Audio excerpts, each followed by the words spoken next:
अस्सलाम वालेकुम दोस्तों, मेरा नाम है अरबाज। अभी मैं जा रहा हूँ गाड़ी वॉश करवाने के लिए।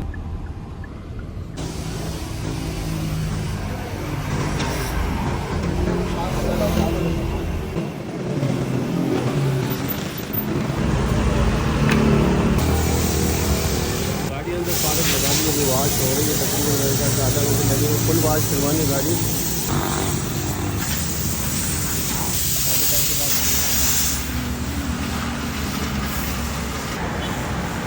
यार आज मैंने एक चीज़ देखी है कि लड़के गाड़ी जल्दी वॉश कर रहे हैं। क्या तेज है इसलिए करने दो जल्दी यार, अच्छी बात है।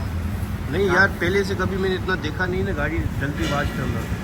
फर्स्ट टाइम मैं देख रहा हूँ कि जल्दी गाड़ी वॉश हो रही है।